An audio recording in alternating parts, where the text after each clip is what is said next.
Jumpa kembali dengan Nisa dalam podcast Suara Padmanaba. Sahabat Padmanaba dimanapun Anda berada, episode kali ini sangat spesial karena bersamaan dengan menyambut Hari Guru Nasional tahun 2021. Jadi bintang tamu kita juga adalah guru-guru SMA Negeri 3 Yogyakarta. Telah hadir bersama kita Ibu Nani Rahayu MPD selaku guru biologi, dan beliau juga telah mengabdi paling lama di sekolah kita tercinta, dan juga Ibu Yulfitri Retno Ambarsari, guru BK di SMA Negeri 3 Yogyakarta. Nah, fokus sharing kita kali ini lebih kepada peran guru dalam pengupayaan pelaksanaan pembelajaran tatap muka terbatas sesuai bidang masing-masing. Langsung saja ya, kita sapa beliau berdua, bintang tamu kita. Assalamualaikum Bu Nani, Bu Fitri. Waalaikumsalam. Bagaimana Bu? Alhamdulillah sehat. Sehat ya. Boleh nih Bu, kita langsung ke topik kita kali ini. Yang pertama saya ingin bertanya ke Bu Nani. Sebagai pengampu mata pelajaran biologi Bu, bagaimana perencanaan pembelajaran biologi di pembelajaran tatap muka terbatas ini? Terima kasih Bu Nisa. Jadi terkait dengan pembelajaran tatap muka khususnya untuk biologi, sebenarnya ini secara keseluruhan kebijakan dari sekolah juga ketika kita berada dalam masa pandemi yang sebenarnya ini tidak kita harapkan, ya, kita berharap ini nanti akan segera usai pandemi sehingga semuanya akan berjalan normal kembali. Akan tetapi ketika sekarang masih dalam kondisi pandemi dan sekolah kita alhamdulillah sudah dimulai untuk PTMT, ya, sesuai dengan namanya ya, pembelajaran tatap muka terbatas. Namanya terbatas di sini terbatas peserta didiknya, setiap harinya juga terbatas dalam waktu pembelajaran yang ada di sekolah.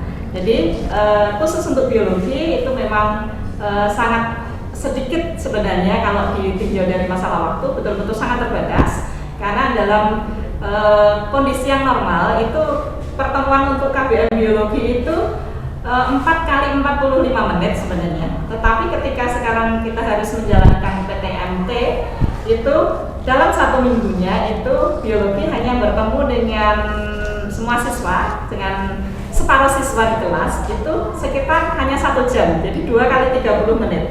Itu pun juga berlangsung secara bergantian. Jadi kalau secara waktu memang ini sangat terbatas. Nah, bagaimana pelaksanaannya? Kita sebagai Bapak Ibu guru yang ada di SMA 3 itu harus memiliki satu kemampuan untuk menganalisis materi apa yang bisa diberikan pada saat tatap muka, sehingga ketika tatap muka itu berjalan dalam waktu yang relatif sangat singkat, itu betul-betul memberikan arti secara maksimal dan juga efektif untuk bisa menyampaikan materi sesuai dengan SKKD yang ada, itu kemudian bisa disampaikan dengan baik kepada para siswa. Demikian Bu Nisa. Baik Bu Nani, jadi kesimpulan dari perencanaan pembelajaran biologi adalah pengaturan waktu dan juga pemadatan materi. Iya. Selanjutnya Bu Fitri ya, dengan pertanyaan yang sama Bu, kalau tadi ke perencanaan pembelajaran, bagaimana perencanaan program layanan bimbingan dan konseling di masa PTMT ini? Iya. Jadi untuk perencanaan program layanan di masa PTMT mungkin agak sedikit berbeda dengan guru mapel. Karena kalau untuk PTMT bagi BK itu bukan terbatas pada waktunya. Kami kebetulan kan BK tidak masuk kelas, tapi kami banyak memberikan layanan. Nah, layanan itu kami peroleh dari hasil asesmen yang dilakukan BK di awal tahun. Ketika siswa sudah masuk, baru kemudian kami bisa memberikan angket pada siswa. Nah, dari hasil angket itu kita masukkan pada aplikasi tertentu yang namanya AKPD. AKPD itu asesmen kebutuhan peserta didik. Hasilnya nanti akan membantu kami untuk mengetahui kebutuhan apa yang akan kami sampaikan pada siswa selama 1 tahun ke depan. Itu saja. Jadi untuk hasilnya seperti apa, kita menunggu hasil dari AKPD itu, baru kemudian sebagai bahan perencanaan program di tahun yang berjalan untuk tahun ajaran ini. Gitu. Baik, jadi kalau BK itu program dari perencanaannya sudah melibatkan siswa ya Bu? Sudah, ya. Sahabat Padmanaba, seperti itu yang bisa kita lihat ya dari pemaparan kedua narasumber. Yang pertama perencanaan pembelajaran dari Bu Nani, dan juga perencanaan program layanan BK dari Bu Fitri. Setelah perencanaan tentunya ada proses pelaksanaannya. Nah, bagaimana pelaksanaannya Bu? Silakan Bu Fitri yang menjawab terlebih dahulu. Ya. Untuk pelaksanaannya kembali ke hasil AKPD tadi. Jadi hasil AKPD itu menyebutkan apa, baru kemudian kami mengaplikasikan pada program tahunan ataupun program semester yang akan dilaksanakan BK. Misalnya untuk layanan informasi, selama ini kami masih menggunakan papan bimbingan yang ada di depan BK itu, kemudian juga melalui pembinaan siswa yang kita lakukan selama 1 bulan sekali. Kemudian untuk media sosial kita menggunakan Instagram. Nah, untuk layanan konselingnya kita masih menggunakan 2 cara, yaitu offline dan online. Untuk online ini sebenarnya lahir ketika awal pandemi kemarin. Kita mempunyai program namanya Kontak Padma, konseling interaktif peduli siswa utama.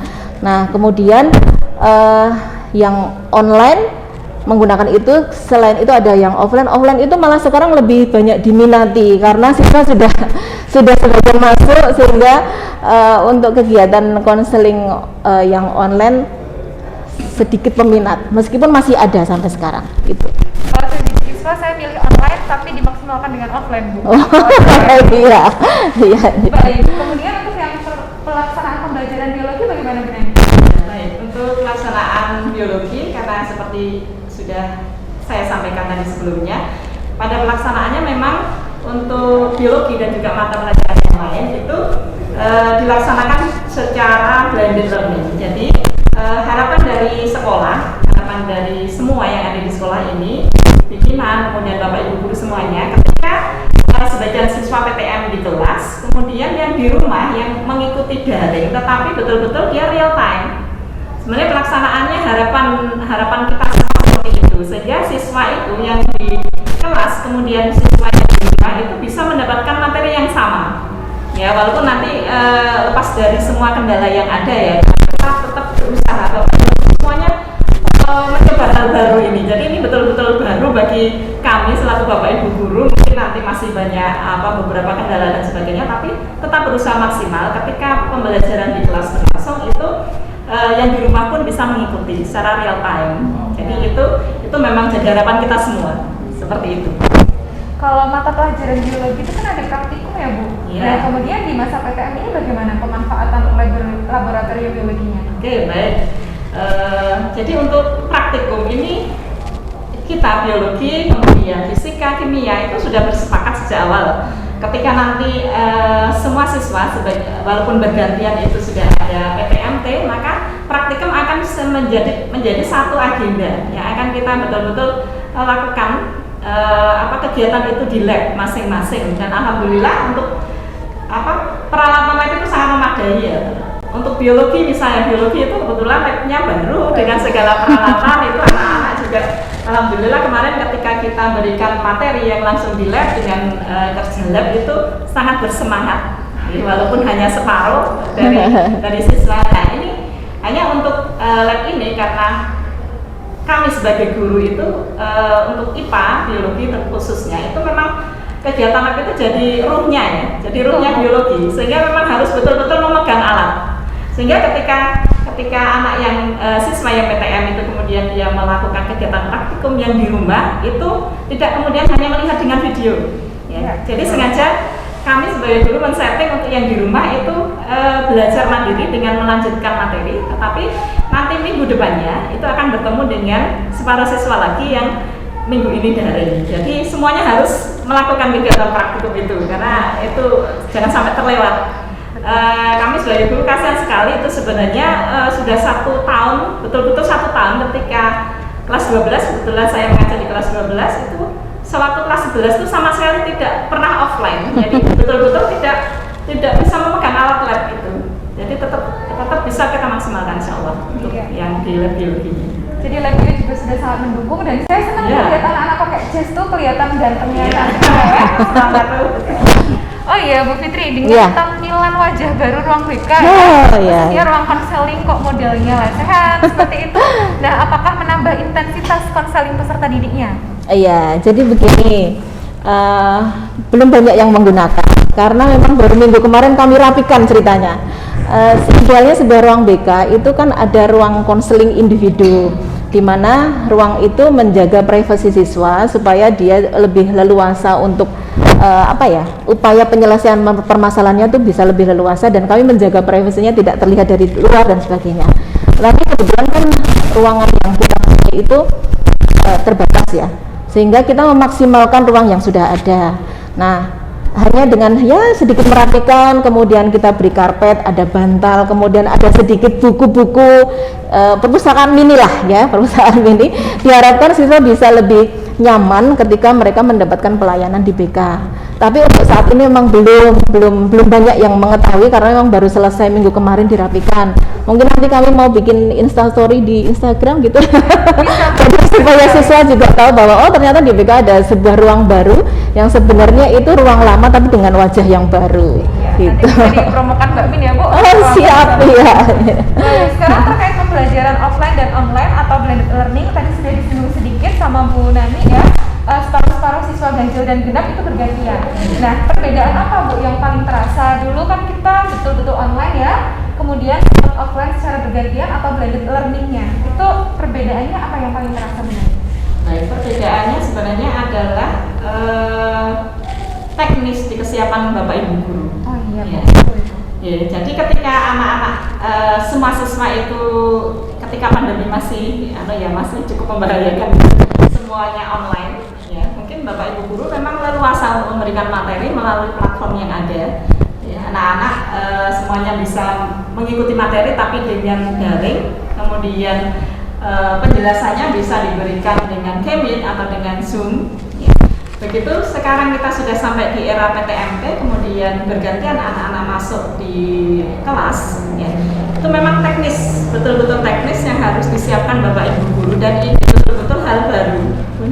Jadi ketika Bapak Ibu guru harus menyiapkan materi yang diberikan di PTMT itu adalah materi esensial, sehingga hal yang sangat penting yang diberikan itu karena keterbatasan waktu sekali lagi seperti itu.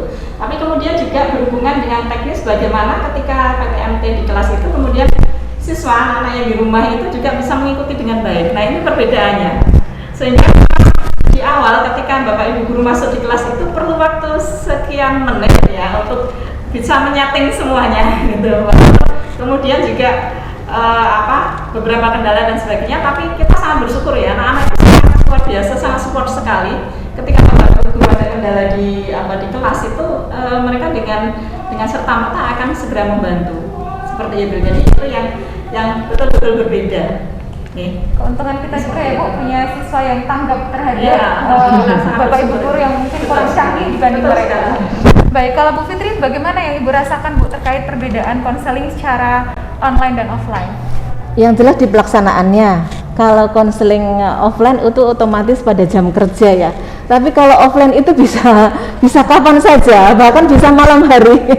Karena jujur kami tidak ingin mengganggu ketika anak itu melakukan pembelajaran di sekolah. Ketika mereka itu sedang dalam posisi KBM, otomatis kami tidak mengizinkan mereka untuk konseling, kecuali memang sudah ada izin dari guru mapel atau guru wali kelasnya.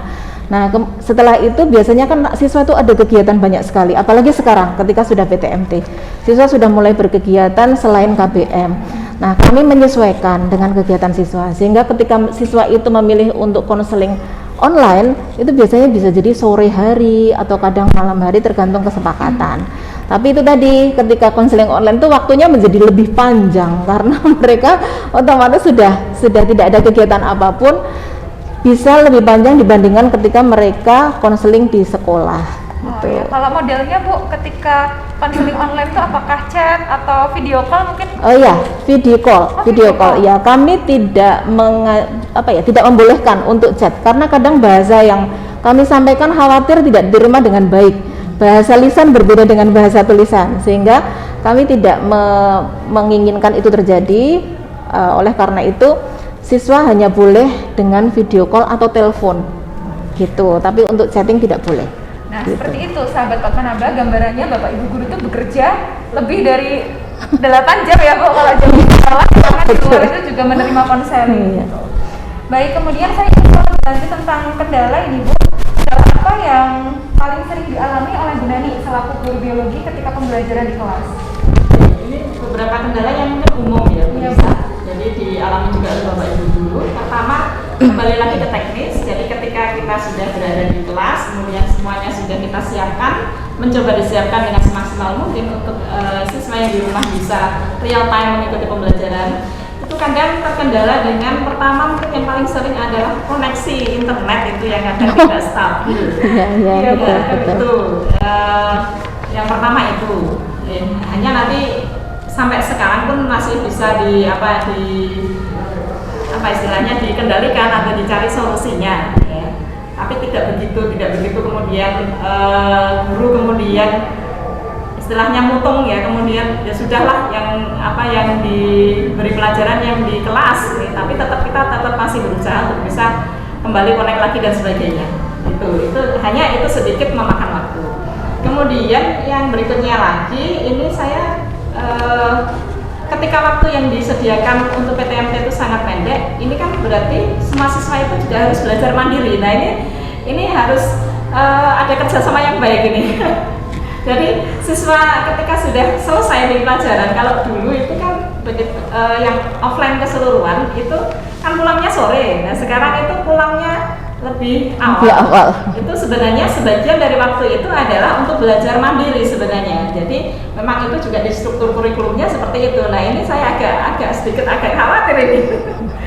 Jadi materi yang di PTMT belum tercapai semua, kemudian yang digaringkan itu anak-anak harusnya masih tetap bersemangat untuk bisa belajar mandiri menutup kekurangan waktu dari PTMT tersebut. Itu mungkin juga jadi satu kendala. Iya Bu, karena karakteristik anak kita kalau sudah sibuk event kadang belajarnya kesampingkan gitu ya. Kemudian Ibu Nani ya, bagaimana strateginya Bu yang Ibu upayakan dilakukan untuk mengatasi kendala-kendala seperti itu? Oke, jadi kalau strateginya, karena kalau yang teknis itu memang kadang melibatkan tim TI sekolah untuk bisa mengatasi kendala itu. Kemudian kalau terkait dengan tadi materi yang tidak selesai lah, gampangannya seperti itu ya, tidak selesai, memang kita harus selalu mengingatkan siswa. Jadi semua materi secara lengkap sudah di-share melalui platform yang ada di Google Classroom dan sebagainya kayak gitu. Kemudian juga nanti penjelasan dengan membuatkan video penjelasan materi, mungkin itu juga bisa untuk mengatasi kekurangan. Seperti itu strategi. Baik, tentunya kendala tidak hanya dihadapi dalam pembelajaran ya Bu Nani, BK juga pasti ada kendala atau masalah. Kira-kira apa saja Bu yang boleh di-sharingkan kendala yang dihadapi dalam konseling? Baik, gini Bu Nisa, untuk kendala, kalau misalnya itu bisa dibilang sebagai kendala ya, itu berarti kehadiran siswa. Karena siswa kan tidak setiap hari datang. Hari ini nomor ganjil, besok nomor genap. Kebetulan kita mau mencari siswa, oh ternyata dia nomor genap, berarti datangnya besok. Otomatis itu bisa menjadi kendala. Tetapi begini, kita mencoba merubah cara pandang kita terhadap sesuatu hal. Ketika kita berada pada situasi yang tidak bisa kita rubah, ya kita berubah cara pandang kita ataupun kita menyikapi. Masih alhamdulillah anak masuk gitu ya. Dibandingkan ketika pandemi kemarin siswa tidak ada. Jadi itu yang membuat kami masih alhamdulillah anak kan besok masuk, kita masih ketemu besok. Itu yang kemudian menjadi strategi kami untuk lebih berdamai dengan kondisi yang seperti sekarang ini. Begitu. Kemudian tadi sudah disebutkan solusinya adalah menantikan kehadiran siswa di hari Betul, berikutnya. iya. Kalau strategi lainnya apa Bu? Kita hanya bisa mengikuti regulasi dari pemerintah ya. Jadi kalau dari pemerintah regulasinya seperti ini ya otomatis kita hanya bisa menyesuaikan saja. Tidak bisa berbuat yang lain. Yang pasti kita mempunyai suatu keinginan mengentaskan permasalahan siswa, membantu memandirikan mereka. Apapun kondisi yang terjadi saat ini, tidak kemudian serta-merta itu menjadi kendala yang tidak bisa kita cari solusinya. Itu saja. Pertanyaan terakhir ini bersamaan dengan peringatan Hari Guru Nasional Bu, tanggal 25 November mendatang ya, hari Kamis. Sebagai guru BK, apa harapan Bu Fitri ke depannya terkait dengan bimbingan dan konseling di SMA Negeri 3 Yogyakarta? Ya, harapan saya, harapan kami ya, bukan tidak hanya saya, harapan guru BK semuanya di SMA 3, layanan BK menjadi layanan efektif bagi siswa, layanan yang memang dibutuhkan siswa. Jadi pada dasarnya kan layanan BK itu tidak hanya sekedar layanan yang sifatnya penyembuhan, pengentasan masalah, tetapi yang sifatnya preventif pun juga kami lakukan. Itu sebenarnya layanan BK seperti itu, sehingga tidak ada anggapan lagi bahwa BK adalah posisi sekolah, tetapi anggapannya adalah BK yang peduli dengan siswa. Baik, pengalaman dan kesan sebagai seorang guru tentunya sudah banyak, baik Bu Fitri maupun Bu Nani. Ini mungkin dari Bu Nani mewakili guru mata pelajaran, Bu. Dapat disampaikan orientasi ke depannya untuk pembelajaran di SMA 3. Bagaimana, Bu? Baik, mungkin berbarengan dengan Hari Guru Nasional, ini mungkin nanti Bapak Ibu guru semuanya punya semangat baru. Amin. Setelah pandemi berakhir, mudah-mudahan segera berakhir dan kita kembali lagi ke new normal lah, walaupun itu belum normal seperti semula. Ya. Mudah-mudahan pembelajaran di SMA 3 Yogyakarta itu menjadi semakin baik. Amin. Nah, kalau misalnya sekarang sudah Bapak Ibu guru berlatih dengan menggunakan IT dan sebagainya, tidak kemudian ketika nanti pandemi usai kemudian kembali lagi ke pembelajaran klasik. Harapan kita semua seperti itu, sehingga layanan terhadap siswa terkait dengan pembelajaran semua mata pelajaran di SMA 3 menjadi semakin optimal. Kemudian harapannya nanti juga kompetensi siswa itu bisa lebih baik lagi. Seperti itu Bu Nisa. Baiklah pemirsa, demikian sharing kita bersama Bu Nani dan juga Bu Fitri. Semoga harapan dan orientasi yang telah dipaparkan tadi dapat terrealisasi demi kemajuan sekolah kita tercinta, Padmanaba. Amin. Ya Rabbal Tentunya Alamin. harapan dan orientasi tersebut dapat berjalan dengan lancar, dapat berhasil dengan dukungan dari seluruh warga sekolah. Oleh karena itu, mari kita siapkan diri kita untuk turut andil dan menjadi bagian dalam setiap prosesnya. Terima kasih Bu Nani dan juga Bu Fitri yang telah Sama-sama. hadir di ruang podcast ya bersama saya. Sebelum ditutup saya ada pantun. Tari Zumba dari Kolombia. Semoga sahabat Padmanaba selalu berbahagia. Sampai jumpa dalam episode podcast berikutnya. Saya Nisa pamit undur diri. Salam Padmanaba. Wassalamualaikum warahmatullahi wabarakatuh. Waalaikumsalam warahmatullahi wabarakatuh.